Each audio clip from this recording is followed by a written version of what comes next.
gonna move to the building now. Before we have some light.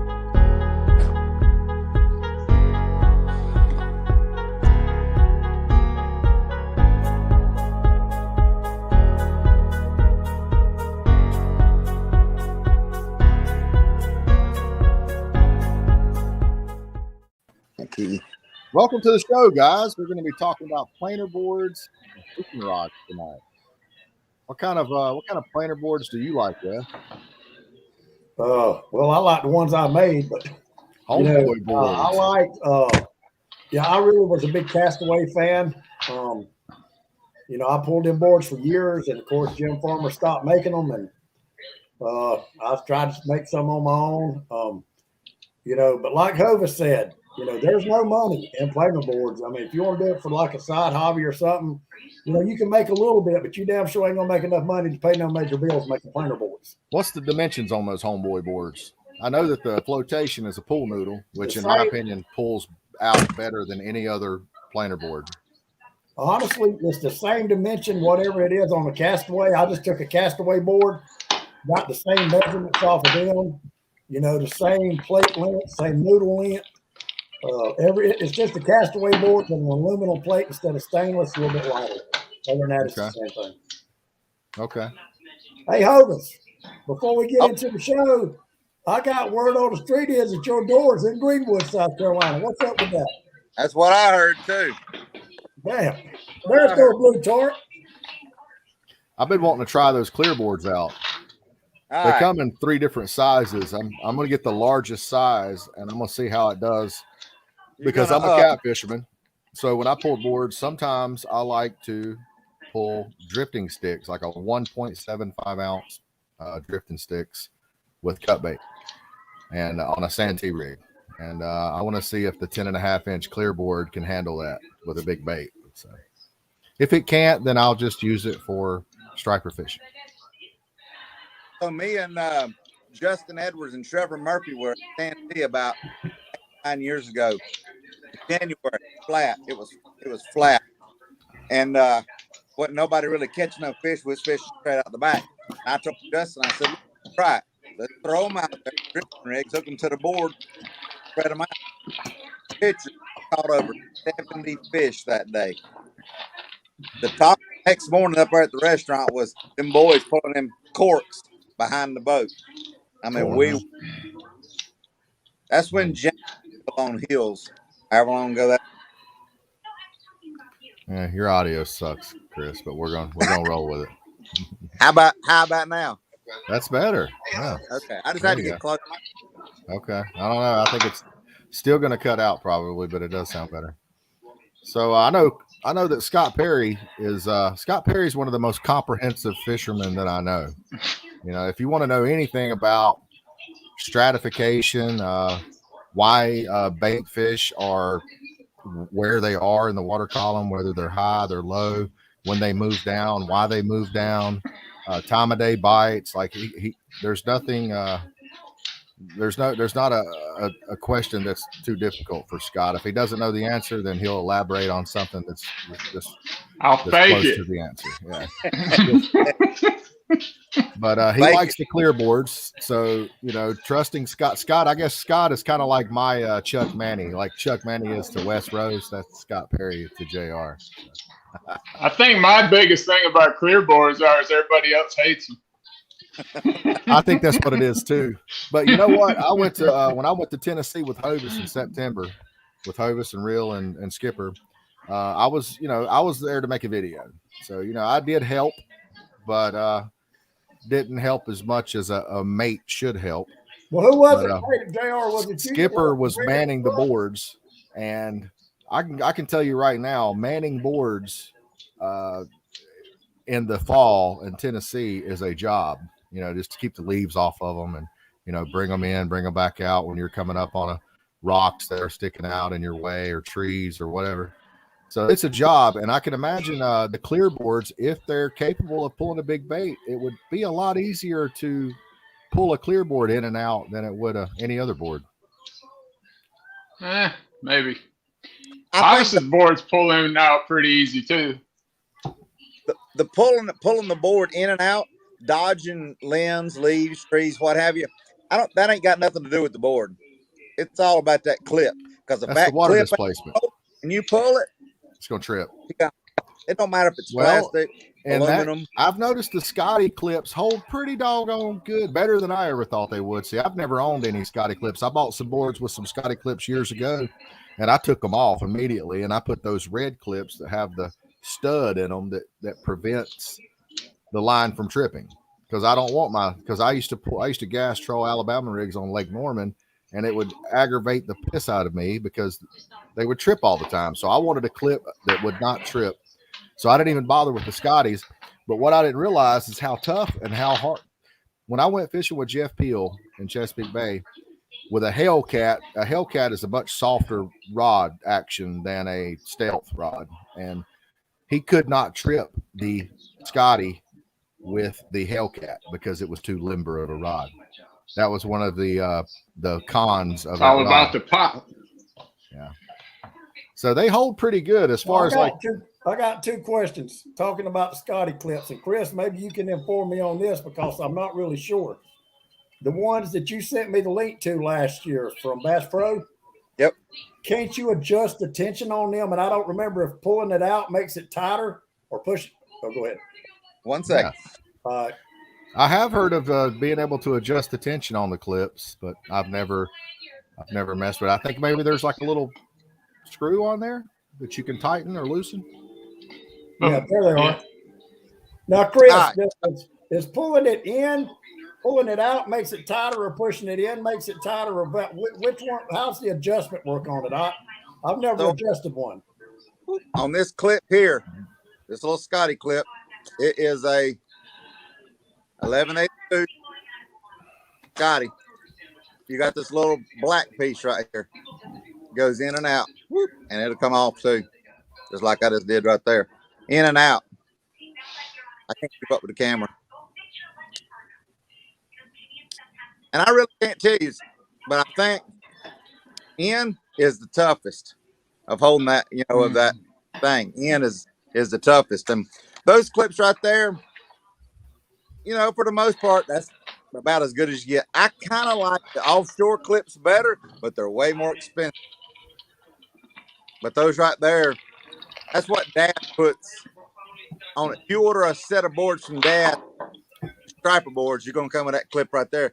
But 90% of what he sells is catfish boards, and it's going to have that red clip on it with that pin in it.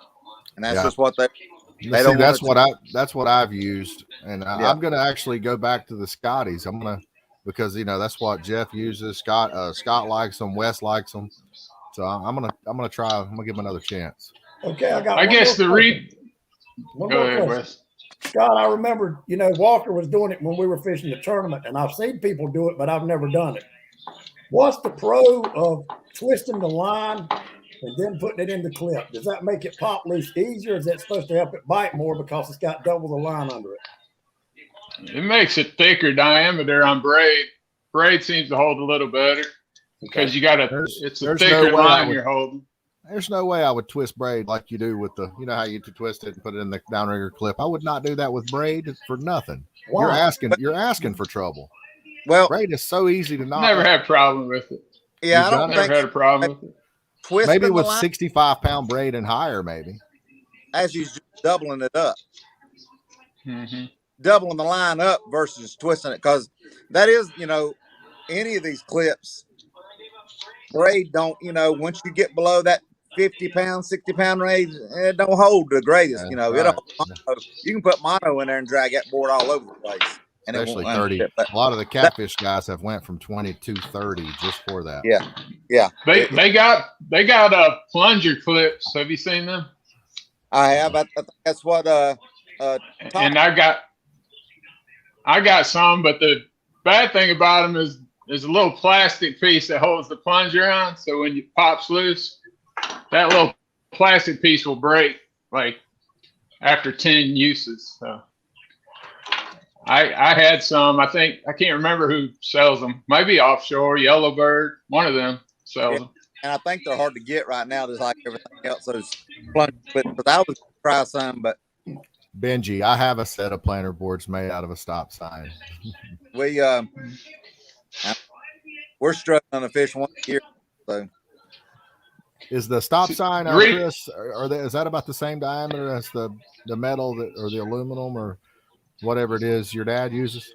so what Dad uses is 16th, so it's 060. A stop sign is probably going to be a little bit thicker than 60, but it's Okay. not going to be at 3/32 or something, 9,000ths. But you know, I said the same thing, Lee.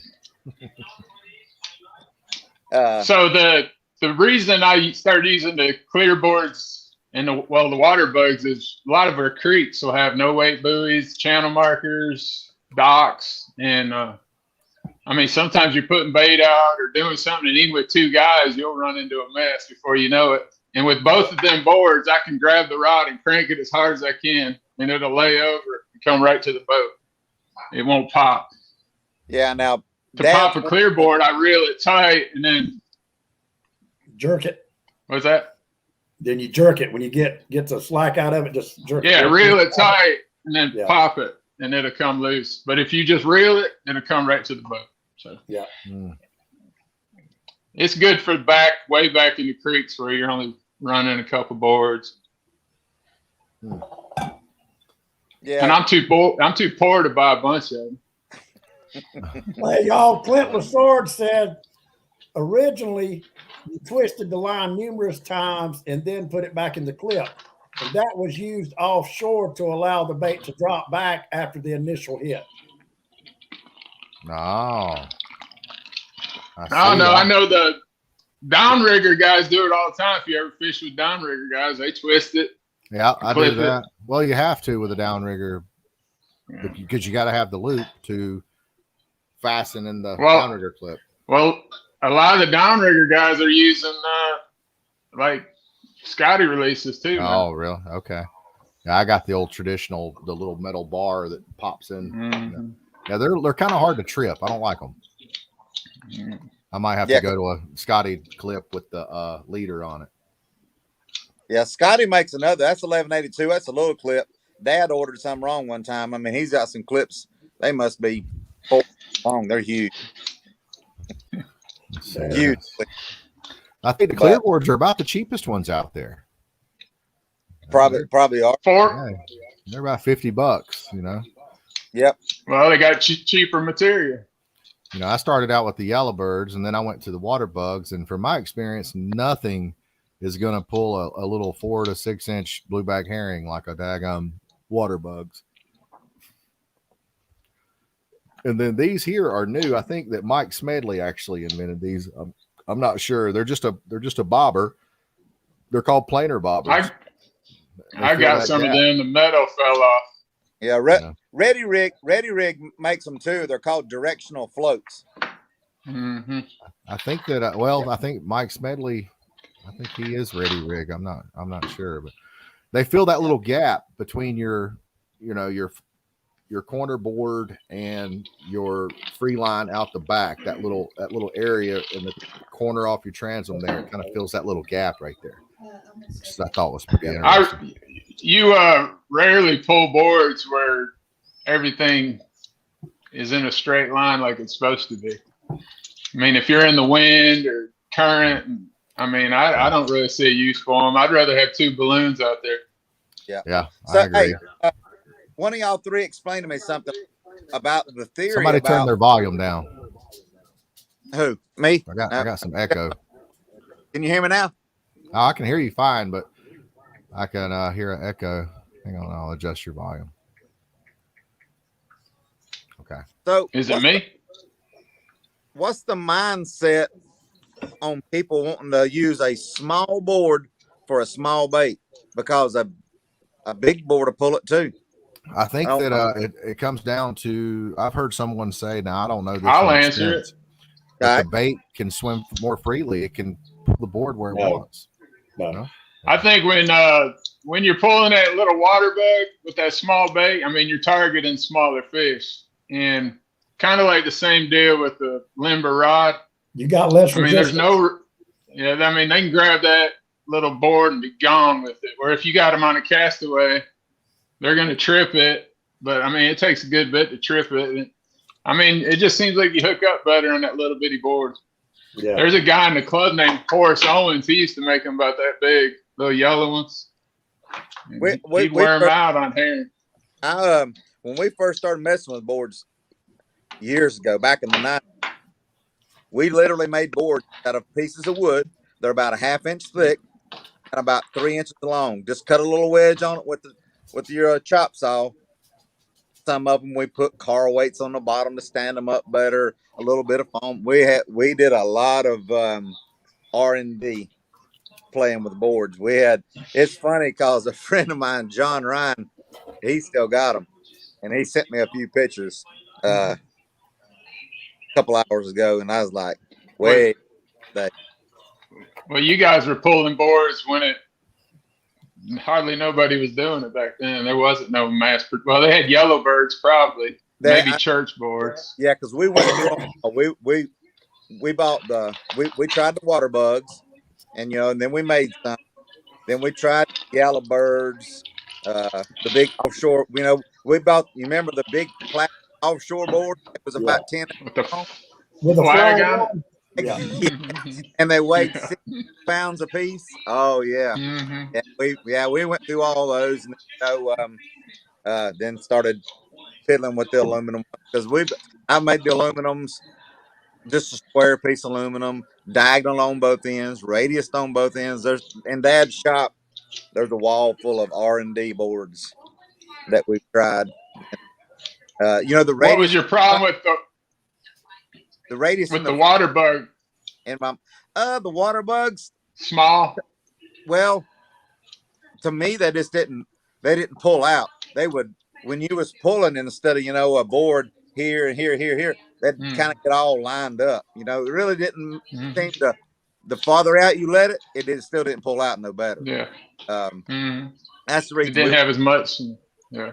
Yeah. It's not as much water, but the little radius on the front of them boards Dads make, in my mind, you hop over them or the leaf would come off of it.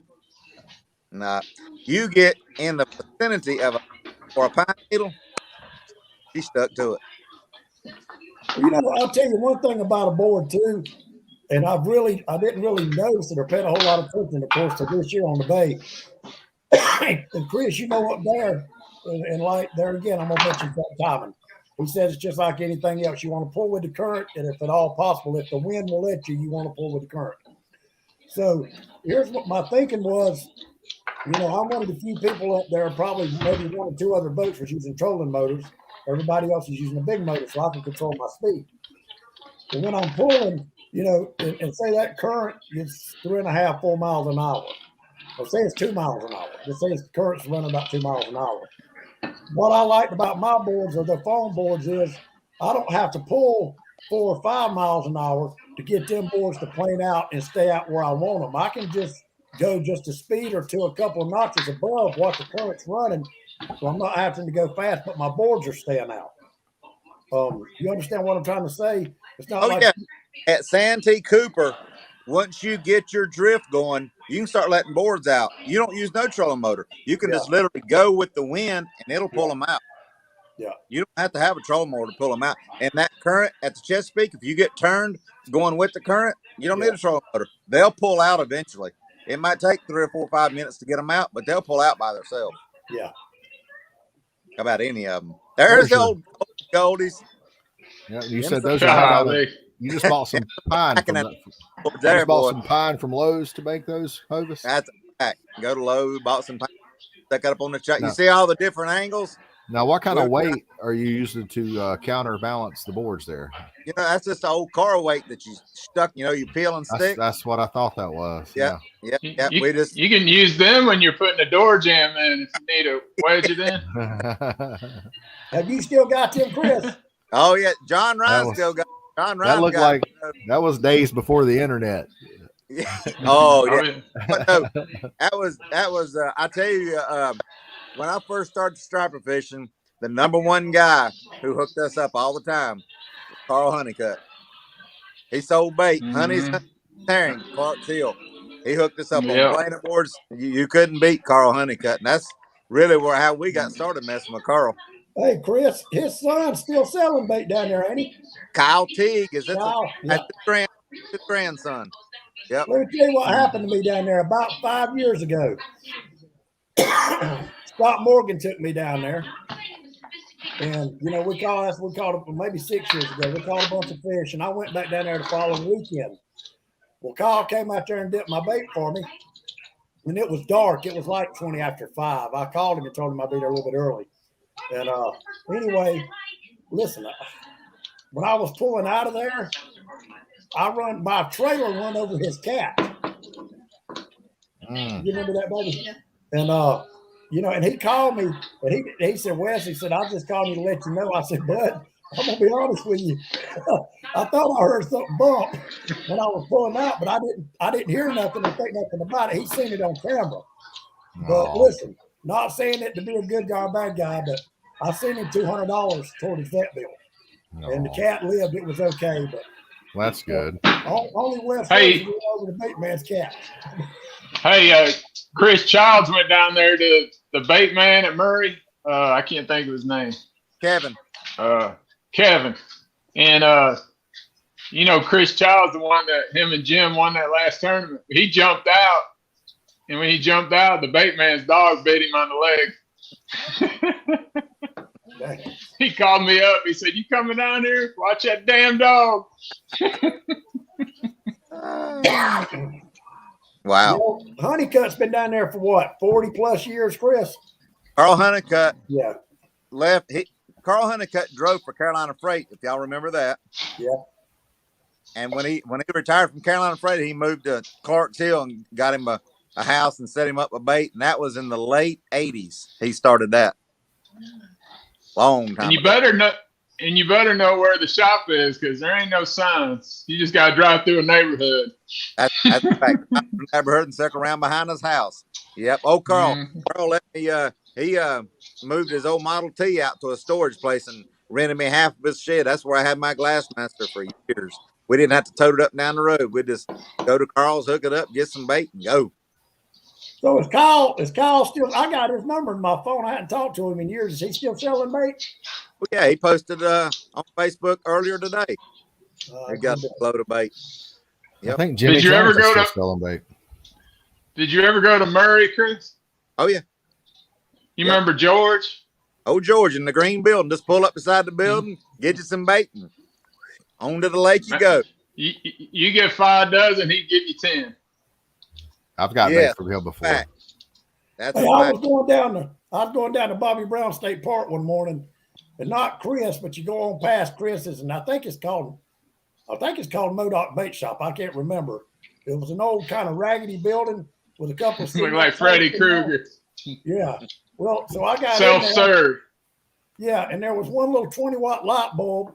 You couldn't hardly see shit in the bait. So I went back to the truck, got my flashlight, and looked in there, and I scooped me up some herring. And listen, you know, I left that money in the box, and I didn't have no change, so I actually left $5 more and whatever it was. And I got on down to the ramp and pulled down there at Bobby Brown's back in the boat end. This old cat pulled up on a golf cart.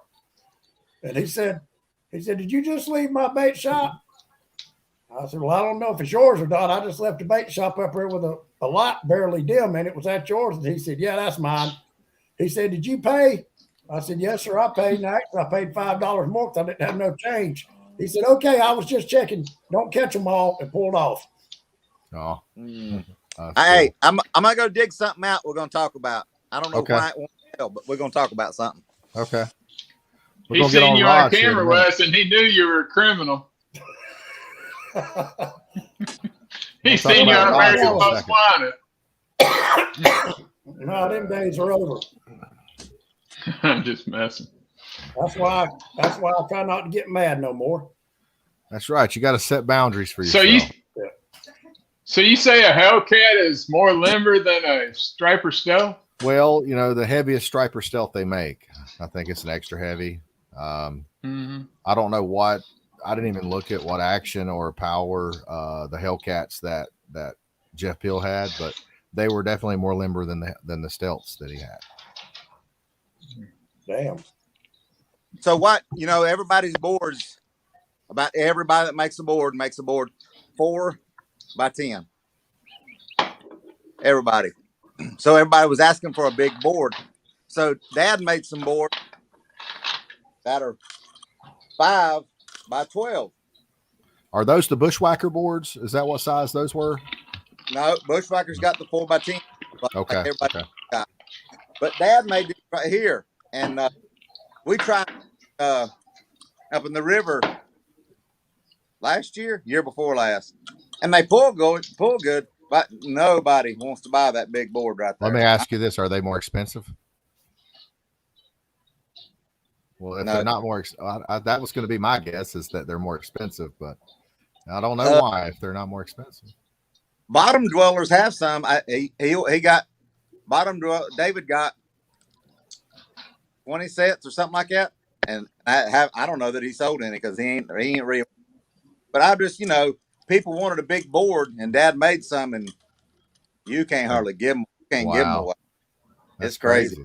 But it's I'll take 4 sets. Okay, now what's the bigger board gonna do for bigger bait? Does it plane out quicker? Does it plane out further? Mm-hmm. I need to send you a set, Wes, and you go try them because the more you got in the water and the more flotation, the harder it's going to pull. Pull it out. So I know it will suspend heavier weights. So when we first hit the catfish market, the guys in Texas, mainly in the rivers and up in Mississippi and there, what they want to do, they wanted that board to pull out to that ledge, and they just wanted their bait to hang straight down. So they just wanted their cut bait hanging straight down off their board in 5 foot of water, 10 foot of water, 20 foot of water, because they would just anchor. They would anchor their boat, and then the current would pull the board out. They could fish the flat. So with that bigger board, you could suspend heavier weight up under it if you want, for whatever, drag a 3-ounce drifting sick or a slinky weight or whatever it is. That would be the biggest thing. We don't have no problem pulling a 20-inch trout with the 4x10. But if you want some, I'll send you some. I think there's 8 sets up there on the shelf. Where the hell you get 20-inch trout at? Drew Rankin. All right, man. No. They ain't yellow.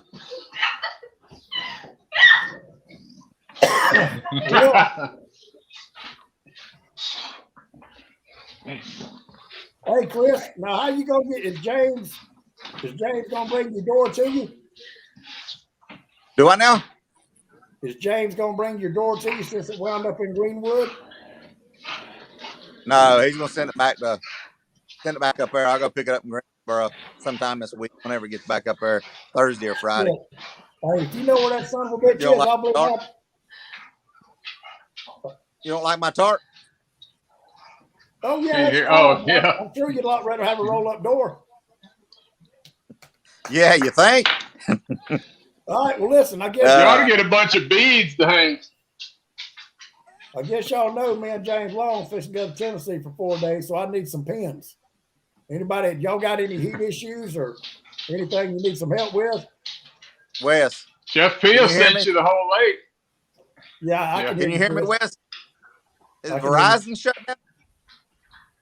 No, that's that Gastonia wireless you own.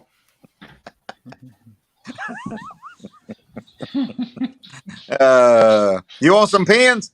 What you know about Melton Hill Lake? I know it's a hard lake and it's cold as shit right now. So you want the easy button? Clinton Sarge said he'll buy 2 sets. Can you see my phone? I don't know if you can see this or not. Can you see that? Let's see if it'll focus. Who is that? Kyle T. That's Kyle T. That's the bait Just guy. Talking about him. Yep. Clinton, Let me get Hovis, where would somebody need to go to if they're interested in those big boards? Clinton Lassard, send me a private message with your address. I'll get you a couple sets going to you, and if you like them, just promote them. He won't do like some guys have done, Clinton. I know some guys will say that they're going to get back with you, but Hovis will get back.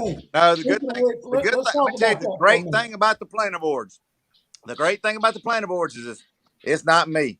because I despise shipping something. That's Dad's deal, and he loves shipping something. So you get me the address, I'll get it to him, and they'll get shipped. Me, don't wait on me to ship you something. You're in trouble. Hey, Like let's talk Walker. about rods now. Listen, there's a big issue. There's a bunch of stuff on Facebook. And I'm gonna go ahead and say this, and I might hurt somebody's feelings, but I really don't give a damn. Just There's say a it. lot of things. Let the chips fall where they may. Yeah. There's been a lot of issues, and a lot of people was talking shit about David Houseman, the Catfish Dave. He cut some rods up and trying to make a statement. And well, at the end of the day, if he bought them, he can do what he wants to with them, in my opinion. They're his rods.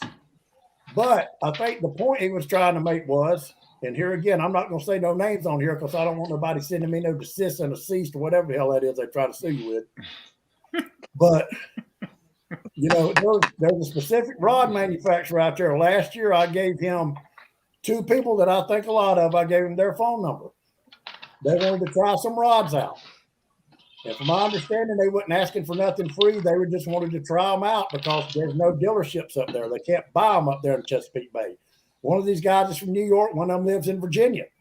There's no dealerships up there. So I told them, and we were at the restaurant that same night. We were all eating together, and I gave him these people's information. They talked, and there was a couple of things back and forth where, yeah, I'm going to get back with you. I'm going to get back with you. I'm going to get back with you, but you don't never get back with nobody. So my thing is, I don't give a fuck how much money you got or what you do in your business. But if you can't be a damn man and just do what you say you're going to do, you ain't worth a shit in my book. So, no, I don't use their stuff no more. And I told one of the owners how I felt about it. The other one, of course, he's not going to answer his fucking phone, so I can't tell him how I felt. But, it's just crazy. Beep, beep. It's just crazy when, it's just bad, and there again, I understand people get busy. They do a whole lot. They make a hell of a lot more money than West Rose does. But I've had jobs before that I couldn't do, I couldn't get to. And I didn't tell them I'll get back with you later, knowing damn good and well that I wouldn't. I can't do your job right now. You need to call somebody else. Just don't ignore people. Well, why didn't they go on the website and just order some rods? I don't know. I told them who they could get with. I never, they was giving. I never ordered nothing from their website. I don't know. I just told them who they needed to get with. He talked to them. He said he would get back with them. He would get back with it, and he never did. Maybe he could have said, go on your website. Here's a link or something. I don't know. I've never ordered nothing from their website. But I can tell you from experience, Wes, in the fishing world, everybody wants to be pro staff. yeah, Okay. They want the free stuff. I got wore out, people. People wanting free stuff. People want the discount. People want the bait tank so they can give it away at a fishing tournament. Just gimme. You get tired of listening to people say, gimme. Yeah. Gimme. Because nothing's gave to you. You got to buy it all. That's good. You can do some promotional. But when you start giving, and then you tell somebody they gave you and they gave you, you just get overwhelmed with it. And you don't even try to contact them because that's all they want is a handout. It gets overwhelming. I can see where they're at. I get it. Well, but there again, though, then that's the case where you say, hey, I'm not giving nothing now. We're not taking on the pro staff people no more. Don't tell people you're going to get back with them. Right. You want to do this, you want to do that. Don't That's call right. them back. That's exactly right. Really, what should have been said is what I used to say. Just go to the website and order it, and then Christopher take care of it. Just that simple. Clint, at the time, though, Clint, and he said I could use his name, Clint wanted to talk to him about the rods and get some information on them, what they do, the actions, what they've been used for, does he think they would be good for cobia? He didn't want nothing free. He wanted to buy 12 of them. He just wanted to talk to the man that made them before he invested that kind of money in it. Now, that was my understanding. I don't know. But there again, It don't matter. If you call me and say, Chris, say, Wes, I need you to do a heat and air job for me. And I say, okay, I'll get back with you later. Just give me, and then you never hear from me again. Well, don't you wonder why the hell didn't he just say he couldn't do it? And it'd have been but the world's full of those. Exactly. That's my gripe. So needless to say, I don't use You their know- stuff no more, and I switched, and I'm happy. You know, when you had talk to take a about hacksaw pro to them staff, handles, though, didn't you? No. You had to take a hacksaw to them handles. when you on talk them about ugly the pro staff in the fishing world, I guess I'm just getting older, but when somebody's pro staff, that shit's a joke to me. It's comical. The way they try to push their little product and all this crap. It's most of the it's a time, joke to me. guys are just getting a discount. You know, the Well- companies in the catfish, especially the catfish world, the companies are so small, they can't afford to sponsor anybody. So they'll give someone a discount. They'll send them a couple of rods. They'll send them a cutting board, whatever it is. And you know, the guys, it makes you feel important when you receive something. It makes you feel important, and you want to support that company. I mean, just like me with Hovis. Hovis has been good to me, so I like to support his company. So you'll see it on my videos. Now I'm not carrying a big market with me, but you know, there's a few hundred people are going to see it, and if I can help out any way I can, I will. And when it comes to the rod company, that yes, if you tell someone that you're going to get back with them, you should get back with them. That's called integrity. And you know, And that was my those, gripe. those guys are young. They're still young. The thing is none of us are perfect. You know, we all make mistakes. You know, I've done bad things. We've all done bad things. It comes to it's almost like unconditional love. You know, like your mama's going to love you no matter what you do. You can go out here and you can murder somebody, and your mama's going to come visit you in prison. She's going to love you. Her love's going to be unconditional. And when it comes to that particular company, I know they're not perfect. I know that, you know, they can seem narcissistic sometimes. They can ignore you. They can make you feel bad. They can do bad things. But at the end of the day, I'm going to be loyal. I like their product. I like what they're bringing to the catfishing world. Awesome products. The I've things got no that- gripes with the quality of their product. They have changed the catfishing world. I mean, leaps and bounds. No other company has brought to the catfishing world what that company has, in my opinion. Yeah, chicken livers. Now, there's another company that sold out, and you know, he brought catfish clothing, catfish apparel. You know, it's catfish with a K. They brought class to the catfishing world. I love that company. Matthew Miles sold it to Chris. I don't know the guy's last name. I think he's in Virginia. So the company's still around, but yeah, I mean, But you seen the catfish world was getting played out. Things are going to change. You know, I don't know. Somebody, Kevin Christopher, said he's been running a Shad Shack year round. You know, when I first bought my first Shad Shack, you know, I had and there again, I think I sold about maybe 4 or 5 tanks for Chris. Everybody asked me about them, you know, and there again, Chris is on here, and I ain't never said nothing to his behind his back, ain't said to his face, you know. But like Chris said, when you manufacture hundreds and hundreds and hundreds and hundreds and hundreds of things, you're gonna have issues. I had an issue with my tank. I called Chris. He took care of it. Business-wise, I've got no issue with that. I put heat and air conditioning systems in. I think I put 64 systems in last year. I've already been back on 4 recalls on those systems for warranty work. It wasn't nothing I did. It was a manufacturing thing. I had to replace parts. Anytime you sell stuff in that many numbers, you're going to have issues with it. I had a guy message me about a month ago and asked me about Shad Shack tanks, and I said, I think Chris, you made a video about that, didn't you? Yeah, anything handmade, anything Yeah. that you make with your hands you're going to have some issues with it. Yeah. Well, here's the thing. Yeah, about his it. video, everybody took the wrong damn way too. I think They're everybody on here dumbasses. knows that I like. People say, are they talking crap about Shad Shack? Shad Shack this, Shad Shack that. I'm telling you, if they're talking about it, good or bad, they like it. They like it. Yeah. Well, So what Shad do you Shack guys? is the first, actually, I've only been striper fishing about 5 or 6 years now.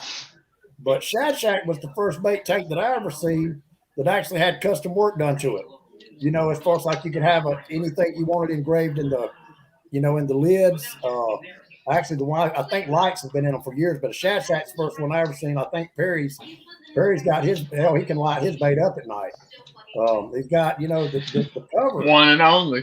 Yeah, the cover, it's got T. Perry dice. I mean, it's just, I've never seen that with another bait manufacturer before, bait tank manufacturer before. So, yeah, it was just a little niche.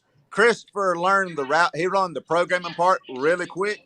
So for him to take a picture of something and then he could get it over on the router in just 30 minutes. You could just send a picture over, and we've done a little bit of everything. I mean, you got the North River Perry Dice tank lid. You got Chris Iody. You got the dog house. He's got dog prints on his lid. Justin Connor. They got what's Justin Tabitha? What's their catfishing thing? They are catfishing duo. Yeah, I don't know. I catfish can duo. find out. Oh, Yeah, that's it. duo? Catfish Okay. duo. That's Okay. yeah. But Travis Pace, it was my just guess a would little. be McKenna Creek. We didn't do a McKenna Creek. He was wanting to know We didn't what do Scott was McKenna Creek. drinking. So what do you guys look for in a rod? I know, let's just say stiff or limber. What do you guys look for? Depends what I'm fishing for. If I'm down rod fishing for turds, I want a limber rod. If I'm herring fishing, I want a limber rod. So the ugly stick, medium light striper rod. That's pretty I like much, the white ugly one. stick. Uh-huh.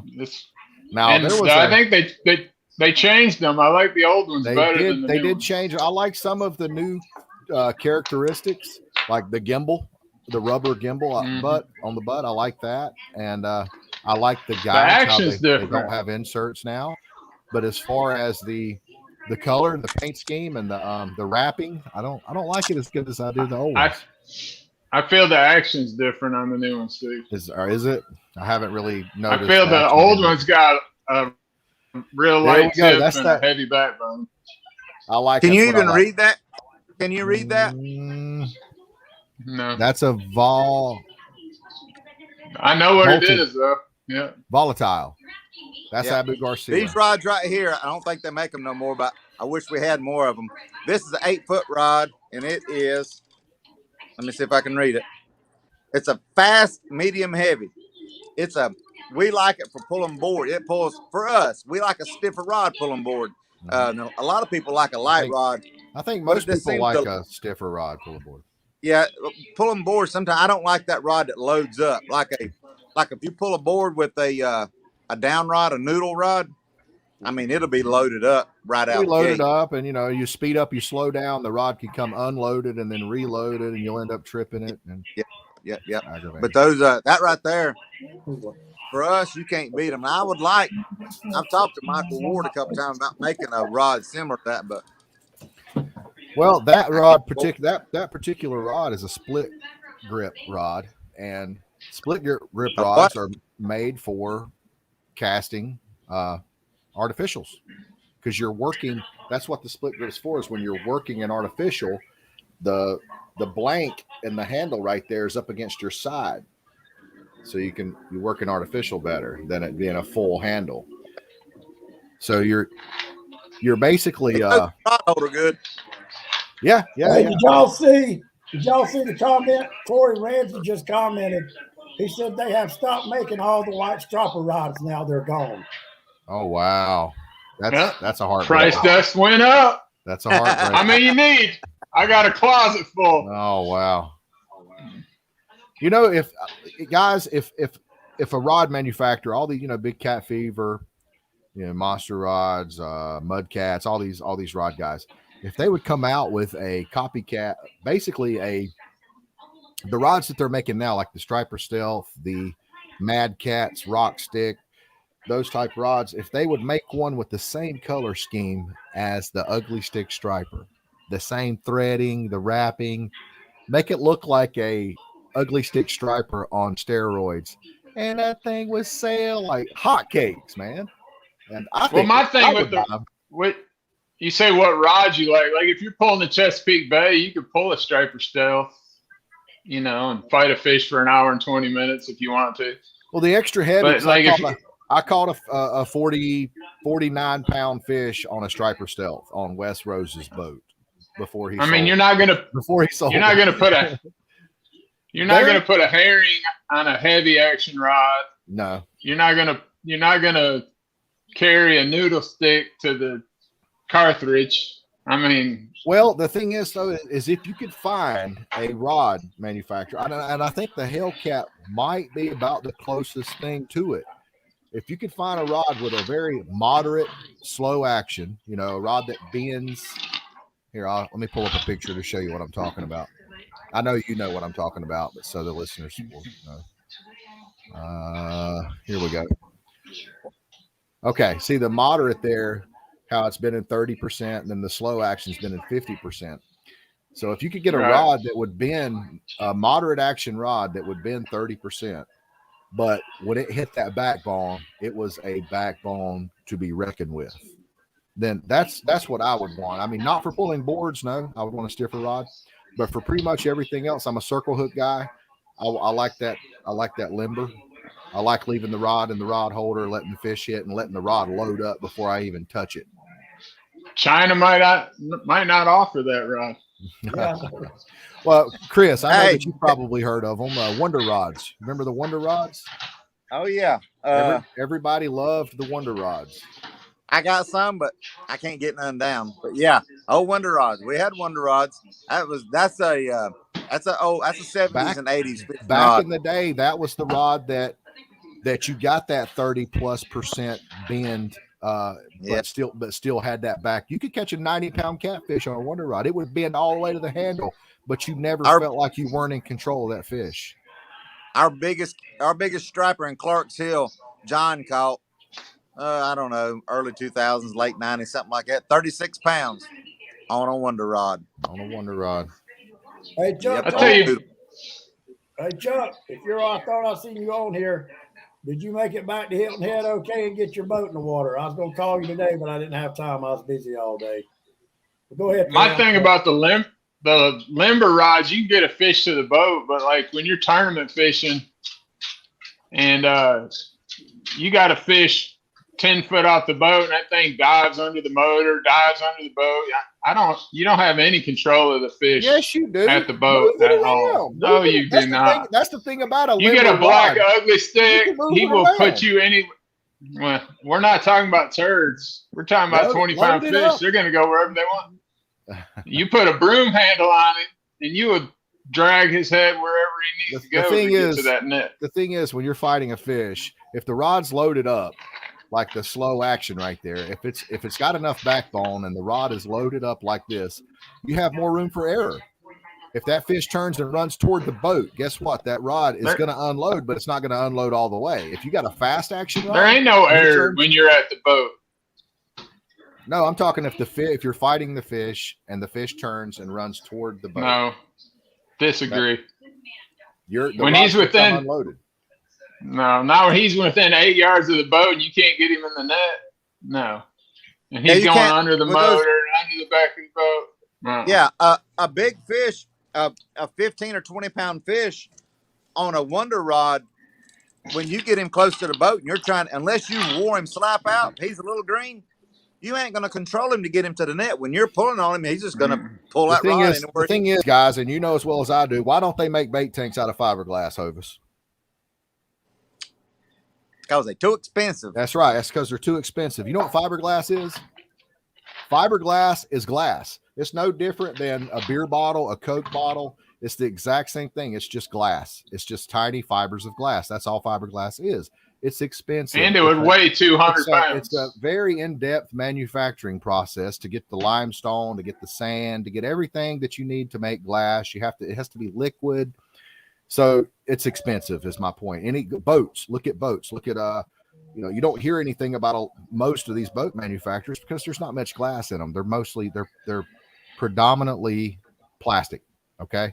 The good boat manufacturers, your Scouts, your Grady Whites, your Boston Whalers, these are heavy glass boats. They got a lot of glass in them. That's why they're expensive. Bait tanks, they don't make them in fiberglass bait tanks because they're too expensive.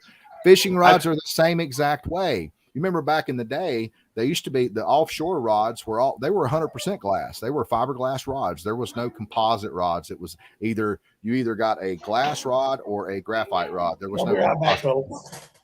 So my point is if if you would make a glass heavy rod, you could get a more moderate action rod, a noodle rod, and still have plenty of power to handle a fish 8 feet from the boat that wants to run under the motor. I mean, you can buy if you want to spend $300 for St. Croix. Yeah, that's what I'm saying. Something. If you want to get St. Croix, Lama Glass, all those, but I don't know. These rods that, like this, they're getting better and better.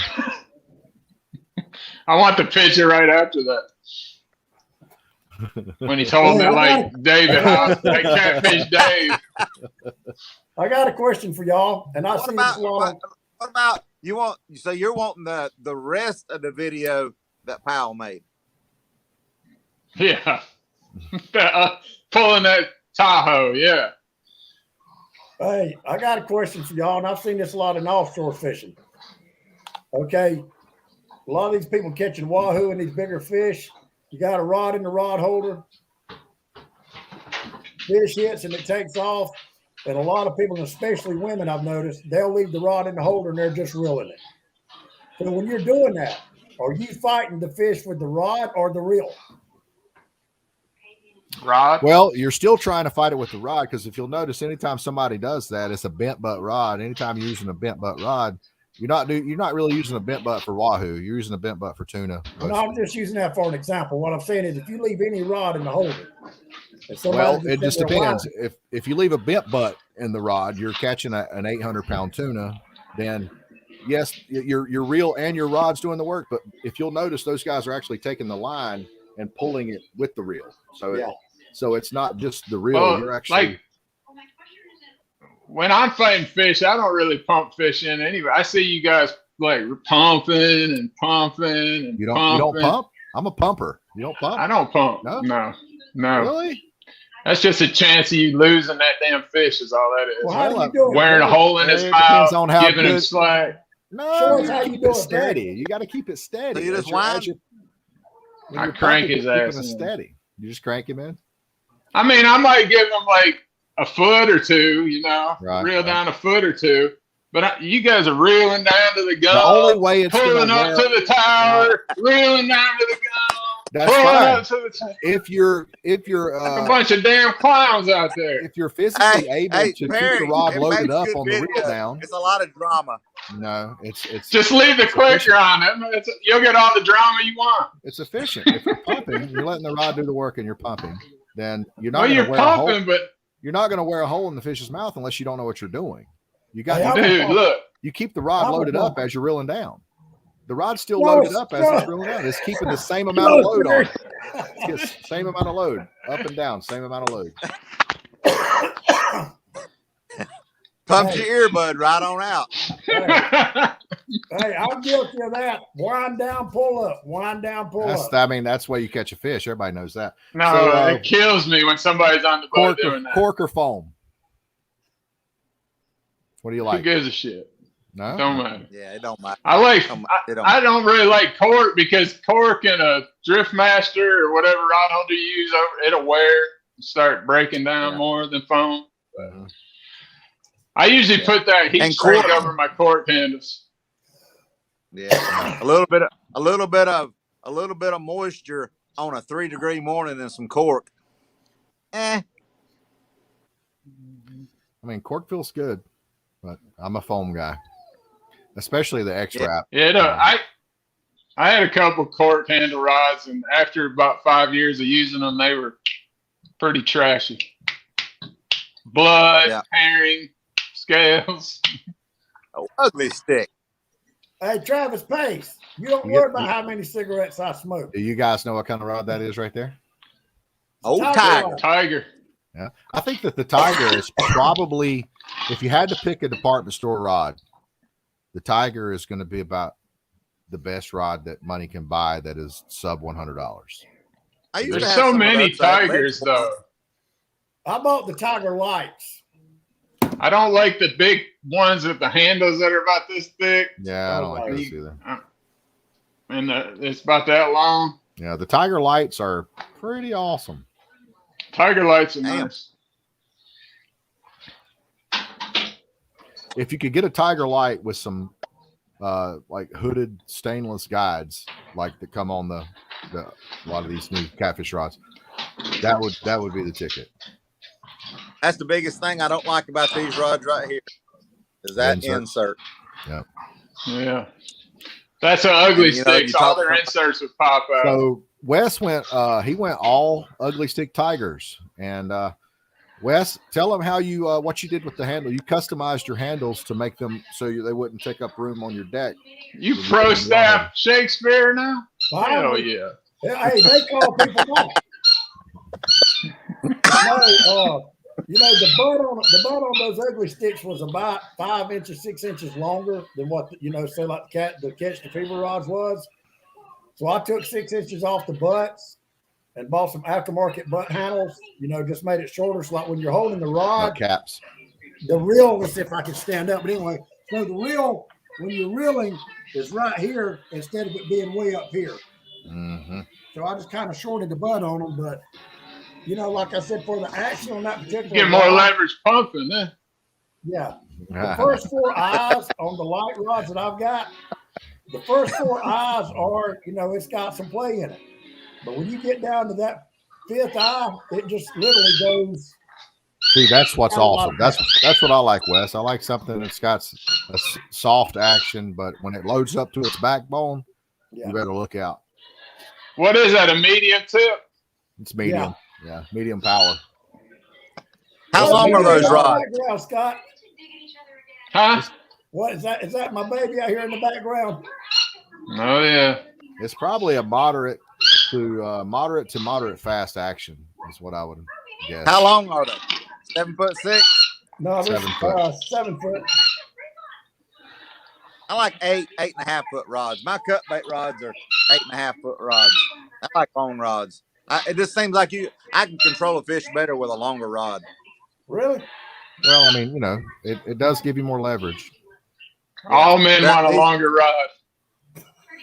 That's a fact. Like these right here, they're 8 foot. These are 8 foot rods. Mm-hmm. What are you going to do when them tear up?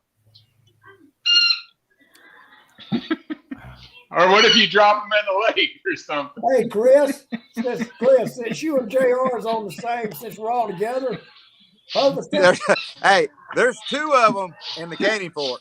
Hey, JR. Calcutta and a whole 9 yards. Gone. JR, you told me your side of the story. I want to hear Hovis's.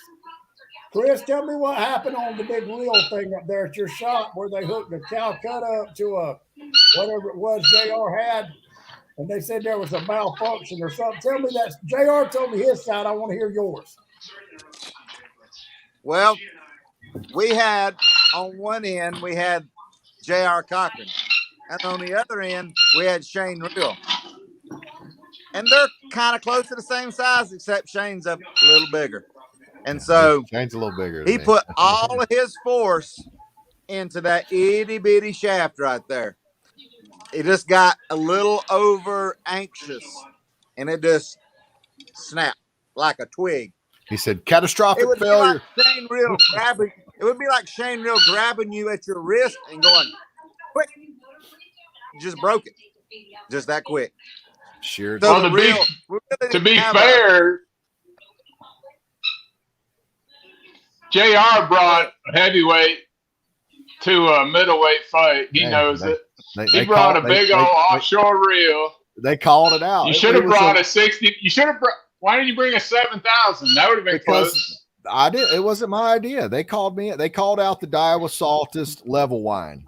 They called it out, and it wasn't. It was Star Drag. It was a Star Drag level wine. Daiwa Saltist, same line capacity as the Calcutta. And they brought a casting reel to. Yeah, you're right. They brought. They picked a fight with the wrong guy. Okay, well, at the end of the day, who had to buy the steak dinner?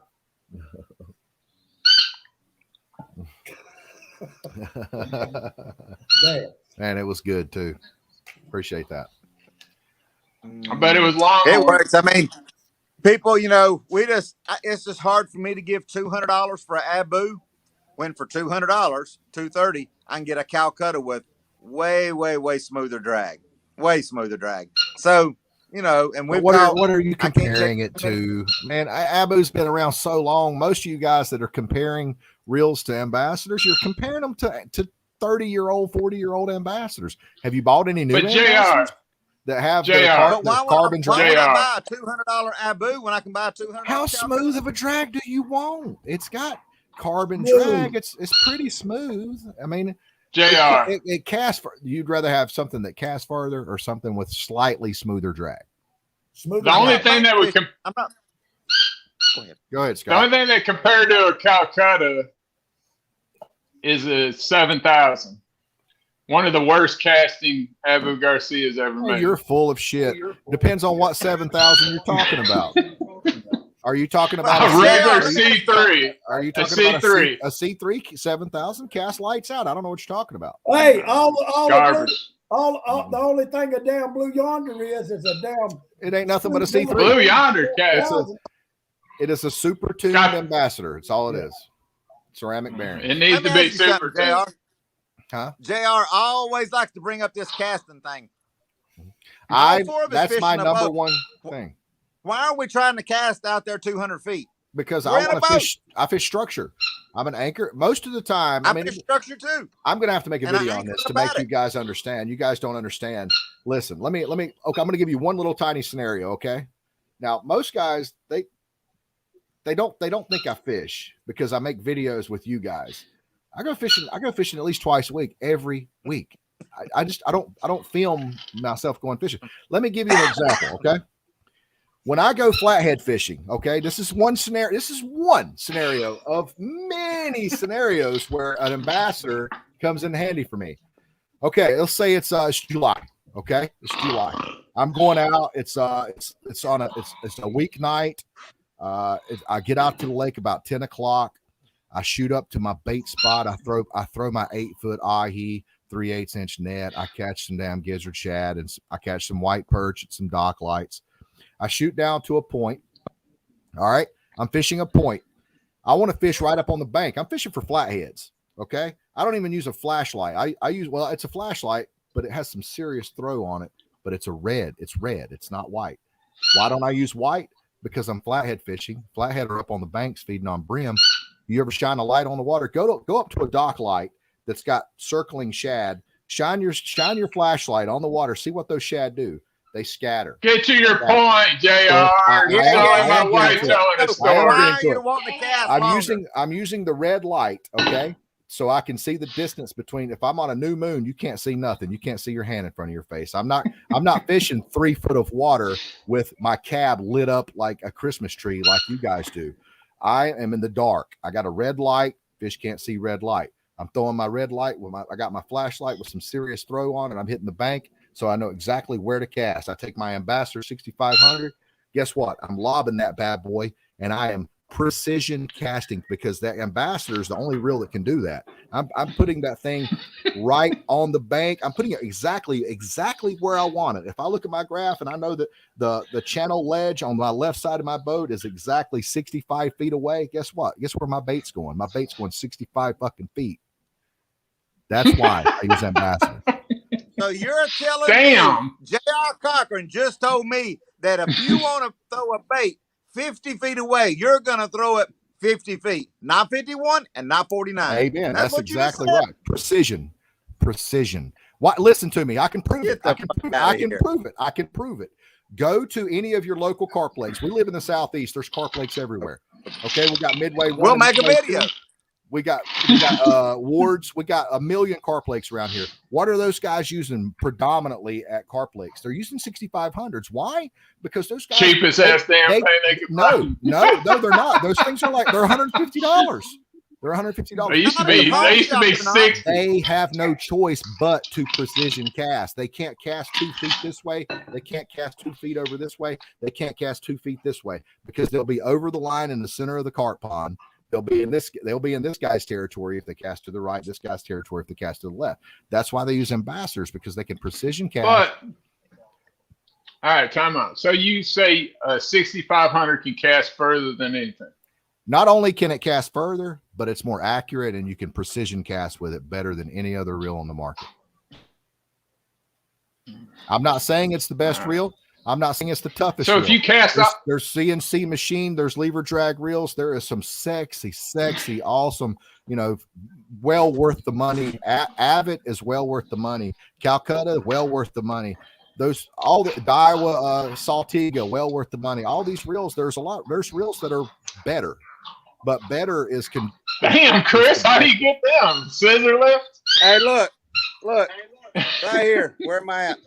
If you look right here, 20 foot in the air. Yeah. Them right there. There's 3 reels up there that are 200 Calcutta 200s. Bought from a carp fisherman. Yeah. Not everybody uses 6500s. That's why he sold them. He probably went and bought some chrome rockets after he sold You know why the carp fishermen use it? Because in, let's see, 2005, you could go to any Walmart and buy a 6,000 Abu for $65. Yeah, those were the red ones, and those that had bushings instead of bearings, and a lot just of your as good as. Well, those were your carp fishermen that were just starting out. Your experienced carp fishermen always had C3s or rockets. JR, let me ask you something right quick. Not to get off subject, but about carp fishermen. Do you believe that carp fishermen make money at the lake? Very, very few of them do, but they do. It's about like Vegas. Okay. You got guys. Most people go to Vegas, they come back with less money than what they went to Vegas with. That's with any kind of gambling. Okay. In the gambling industry, whether it be sports, gambling, whatever, most of your people are coming back with less money than what they started out with. Now, you do have some high rollers. You remember the guy that shot up the concert that killed all those people? He was a high roller. He had millions of dollars in his account. He didn't work. He's a high roller carp fisherman? No, that's all he did was go to the casinos. Well, there are carp fishermen that rely on. They are that good. I don't know how they're doing it, but some guys, there are a handful of guys, a very small percentage, that make a living. Listen, I'm going to tell you how to make $1 million carp fishing. Start out with $3 million. Yeah, I mean, it's dirt track racing. The list goes on. But there are some that do make money. In 2017, I won. I think there was 10 tournaments. Striper Kings, I won 5 of them. When we just put the money back in the pot for bait, pre-fishing, and all that. Mm-hmm. And I won almost half the tournaments. At the end of the year, I think we had about $400 left. They would take out expenses. Yeah. And they were paying $2,000 but it takes a lot of money to tournament fish when you're pre-fishing 3 days a week, getting bait, traveling for bait. Well, here's my take. You do it to win. I bought 6 Ambassador Pro Rocket Black Edition. Well, guys, it's after 9 o'clock. It's been an hour. Hold on. We're not going nowhere, man. We got 30 people watching. I'll be right back. I gotta go pee. I still think this is the bullshit story, Wes. No, well, I've never tore up a 6,000 or 6,500. Anthony Finley's on here right now, or he was. First time. Well, I want Anthony Finley to call me and tell me you ripped the guts out of the 6,500 Pro Rocket. Didn't happen. Listen, grown folks is talking here, homeboy. Damn, I got the homeboy. Oh, hey, Simple Simon. You can ask Todd Asher. You can ask Todd Asher. You can ask Anthony Finley. We were cut baiting on below Milton Hill Dam, the down party spot, my first time in Tennessee. Long story short, we were throwing out some skipjack cut baiting. One of my rods was the first one that went off on a catch to fever medium heavy white rod. And then I'm not exaggerating. That fish smoked the shit out of that reel. I had it locked down as 15, 17 pounds of drag is all they got on them. 13, I think. It was locked down. And it smoked that reel down to no line, 30-pound Berkeley big game line. And when it popped the line off of it, I went to reel it back in, and the damn gears was grinding. I brought them back home and sold the other 5 and ain't never bought nothing else Ambassador again.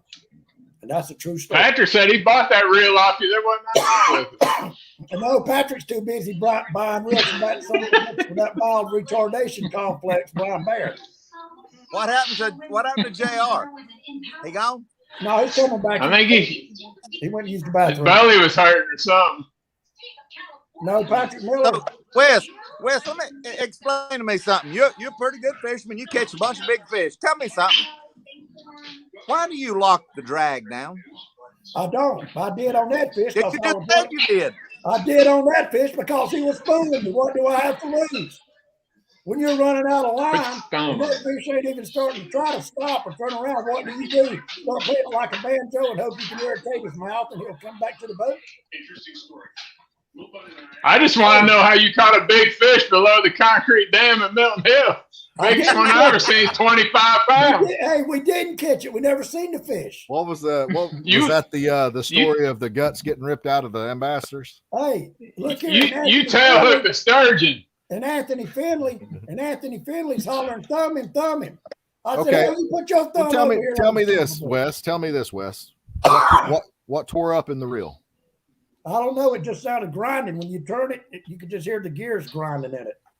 I didn't take the son of a bitch apart. I throwed it in the damn river and come back home and sold the other 5 and ain't never bought nothing else Ambassador again. Well, dang. I used to rebuild ambassadors for a few people, and I have came across a few that nothing I could do. I'd tear them apart and put them together 20 times. They would grind like from the factory, and it ended up I'd have to switch out the pinion gear. And no, it was the little pinion gear.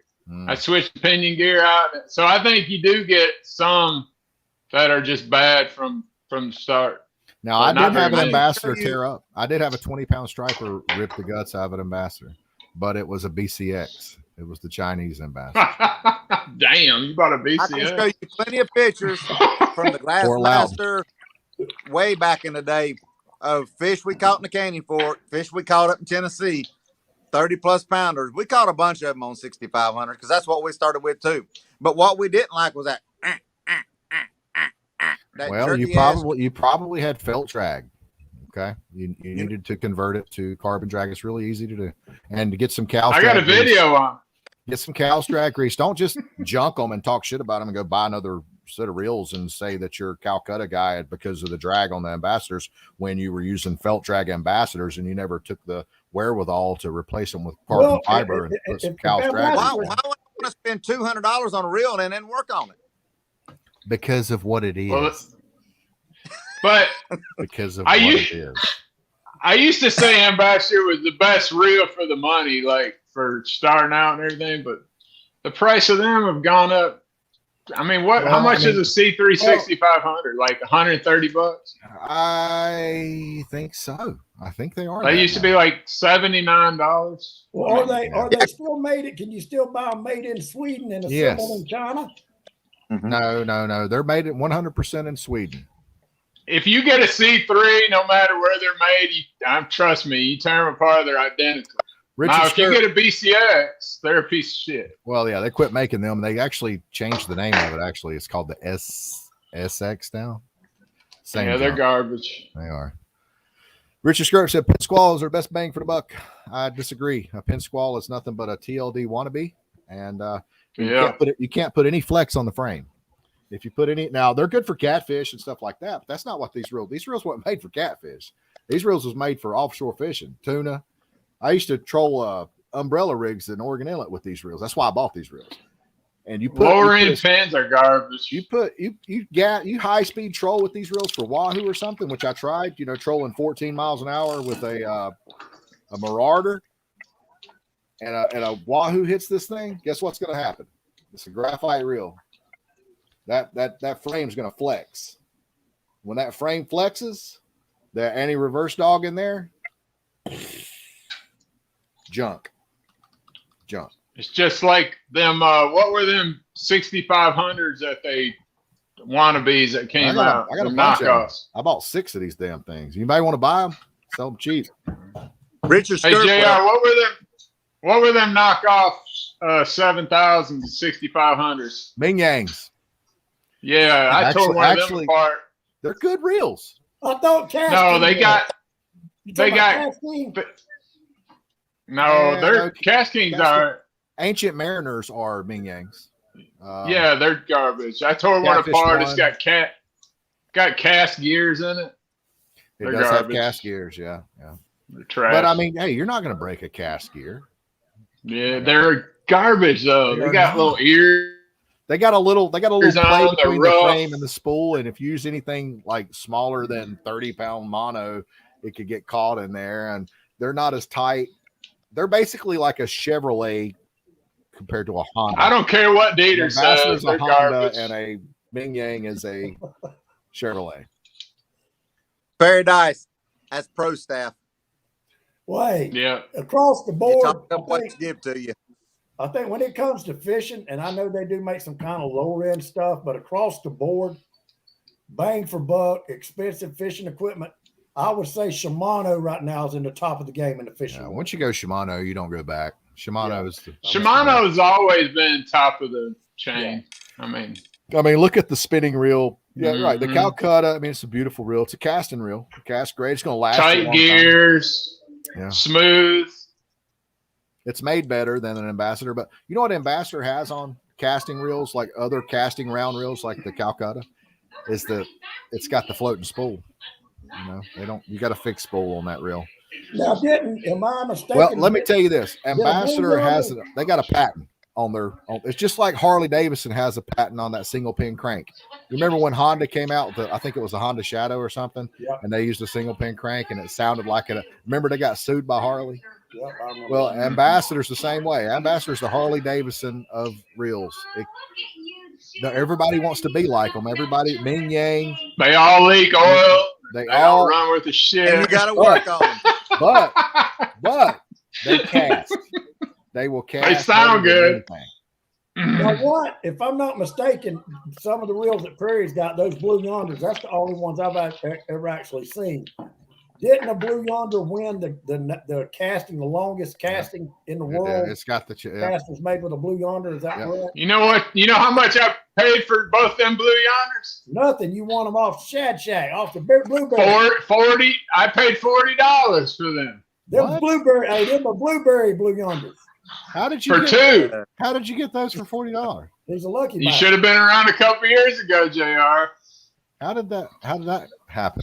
Barry, listen. I got the blueberries. Hovis had this wheel, and he had a little hamster named Barry. Blueberries. He'd put that hamster in the wheel and smack him on the ass, and then that hamster turned that wheel until a blueberry popped out of it. And if he picked your number, you won. Yep. So I want wait a some minute. Calcuttas too. Hovis, you gave those reels to Shane? I mean to Scott? No, he won. So you know how Nate and Mallory over at Tackle Bandit run their games? Yes. We was one of the first ones that started that. Shad Shack did. Mm. We run them little games. and So gave hold away. on.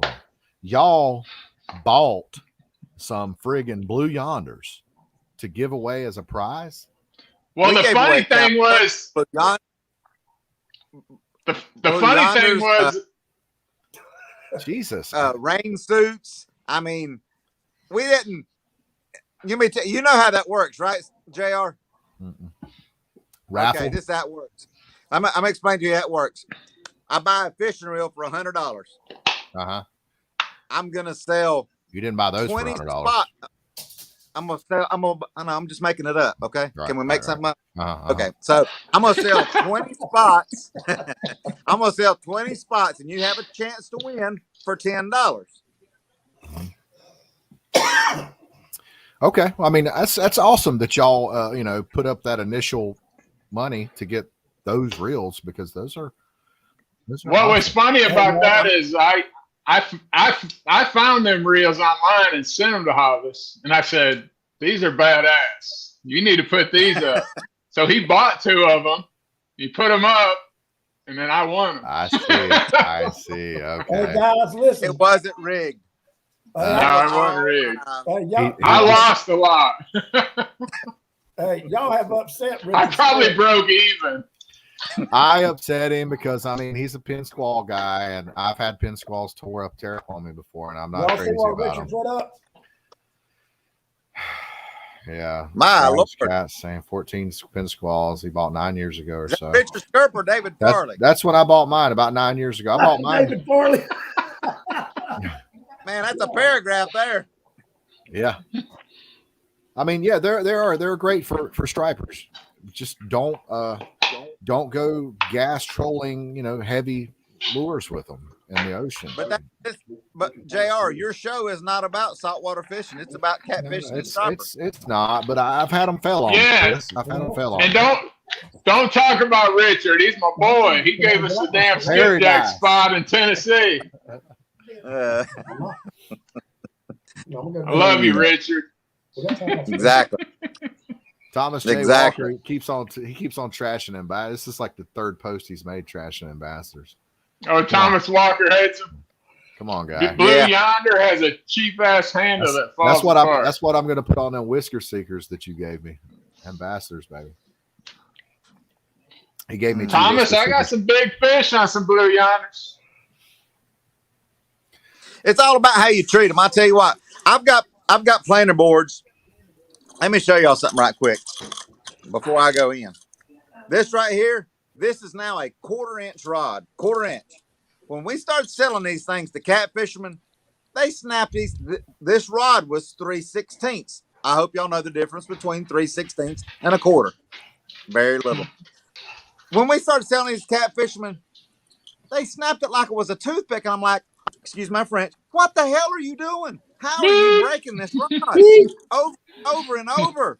They're cat fishermen are rough on shit. They'll take the board, and they get excited. They catch a fish and they just throw it down. And then step on it. What happened?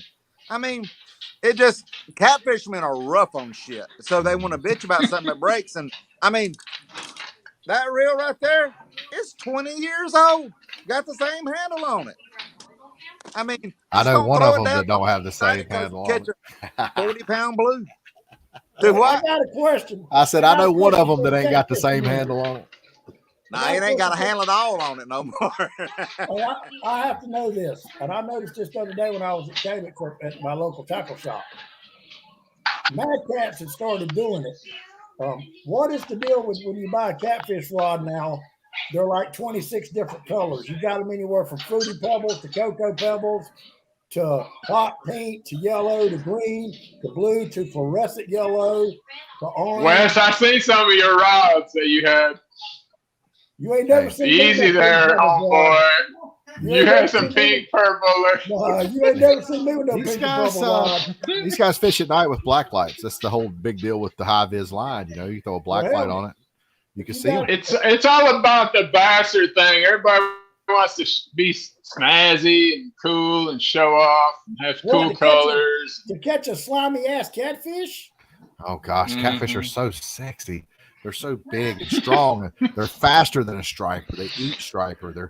They're an faster than a striper. They're stronger than a striper. They're a man's fish. A striper is like, get out of your ivory tower. We don't need to get into this. Climb down out of your ivory tower and go catch a man's fish. JR. I started catfishing one time. There we go. I would just tie a 5-gallon bucket to my rod and reel it in, and I would pump it like this. Guys, I've caught 10-pound stripers behind Lugoff on marshmallows. Woo, 10-pounders. What's your point? Damn. That's what you're talking about. 10-pound catfish. 10-pounders. You ain't caught no trophy catfish. Come on, guy. Ain't none of y'all caught no trophy catfish except I think Hovis caught one or two. Wes caught chicken's too expensive. Wes caught some back in the 1900s.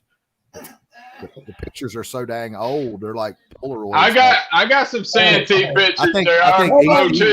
I think ET was at the box office last time Wes caught a big catfish. That's in the thing, Danny. Hey, I caught an 81-pound blue. I caught an 81-pound blue. Yeah, in 1982. Down at Santee Cooper. And literally, I thought I was hooked up to 3 5-gallon buckets. Didn't do nothing for me. Wes, you was listening to Tupac. You wasn't paying attention to how that fish was fighting. No, Tupac wasn't even born when I caught that fish. JR, when you caught your trophy fish, when you're on other people's boat and they're doing it, who hooked the fish? No, every trophy catfish I've ever caught has been on my boat. No. Striper. Oh, striper. Trophy striper. Okay. What about my trophy stripers? Who hooked them for you? Because when you was with us, you couldn't even hook a 15-pounder. Skipper had to hook it for you. Damn. Well, I am a circle hook guy. I will say this. I knew I made a mistake. I knew better. Anytime you get on someone's boat and you're going fishing and you're going to be catching fish on their boat with their tackle, their rods, their reels, always check the drag. Always go pull line off that reel so you'll know where that drag is. I went on that trip with no plans to catch any fish. I went on that trip to film. I made a video. When we hooked up, I had no idea. How was the audio in that video? I had no idea the rod was coming to me. So you guys wanted me to catch a fish for some reason. So you hook the fish, you hand it to me, and I'm like, I wasn't ready for that. So I'm fighting the fish, assuming the drag is right. Okay. Well, guess what? It was an ice reel. It was an awesome setup, man. As a matter of fact, it was a Big Cat Fever spinning rod with a Shimano Stratic. I think it was an 8,000. Couldn't ask for a better setup. But the drag. A Big Cat Fever spinning rod?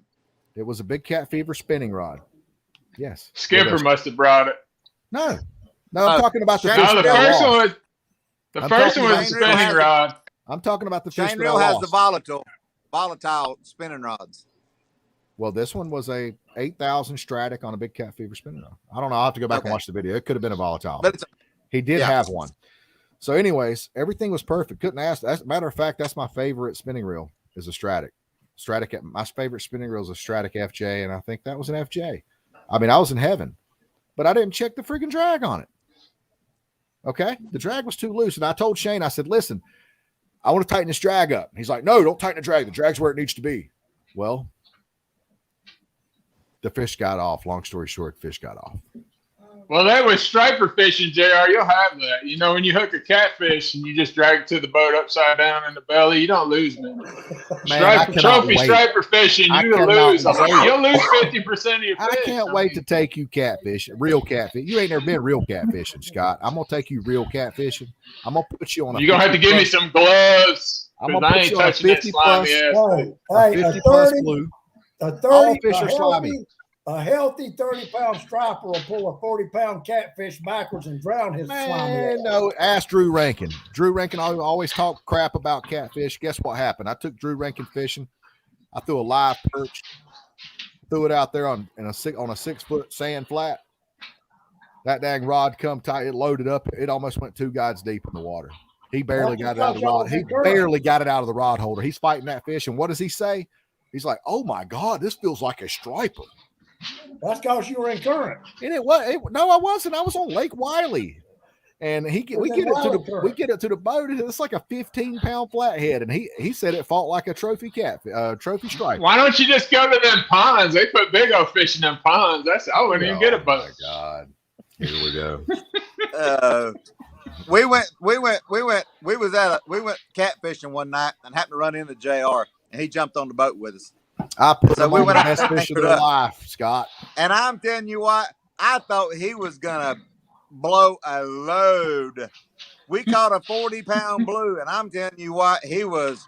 Oh my! I was ready to take him back to the bank. I mean, he was like, "Whoa!" Hey, was that the night? Was that the night we were up at Chilhowie on my stump? I think I talked to you that night, Hovis. Maybe, maybe not. That's the night we went to this catfish weigh-in, and they was, having this catfish tournament, and they're, really wanting to preserve the catfish and blah, blah, blah, blah, blah. Throw in a tub, dry. I've seen numerous catfish laying on the curb. They just lay them on the asphalt, lay them on the curb. And I'm thinking, boy, some tree hugger catfishermen right here, boy, trying to preserve the world. Richard, the first time I heard that may be true, and if you're a Tennessee resident, but these guys that travel up there and fish the current, the shallow water, and everything, they're not catching trophy catfish. Just a quick story. The first time I heard of new school fishing, I always watch YouTube striper videos trying to find spots, but I was watching Dieter Melhorn video, and he said, "I got a special guest today. New school is going to meet up with me, and we're going to fish." Guess what happened? New school didn't show up. No. And then he talked shit about Dieter. Dieter What lied. the hell? Dieter lied about that. It's on the video. He said you were supposed to meet him and you didn't show up. I know somebody screenshot something. I'm- Let's put I'm that in pretty- that group text we got going tonight. I'm pretty sure Dieter lied about that. No, not Dieter. Sure, That was not. back in the ponytail days. I've been fishing with Dieter once, and that was we were catching like sea trout in Merle's Inlet. Dang. Okay, I'm going to bed. Hang on, real quick, before you go to bed, Chris. When's that new tank coming out? I really can't tell you. I really can't tell you. enough. Well, hey, before I'll we tell you go, what we'll do. When I get it put together, JR, I tell you what, I'll let nobody know that it's to put together, and we'll show it right here one night. All right. Hey, one second. I got the only bait guys heard tank with a light that is 3 years old that still works, and I guarantee that. Let me ask you something, Perry. Does your tank leak? Nope. All the wells are perfect. Let's take care of it. hey, I want to say We'll one see how thing. old it gets. You know, we talk about catfishermen and how crazy people are, but in this culture, I'm in a group text right now, and I checked this morning. There was over 3,100 texts been sent in that group text in the last week and a half. Now, mind you, there was 9 people in there.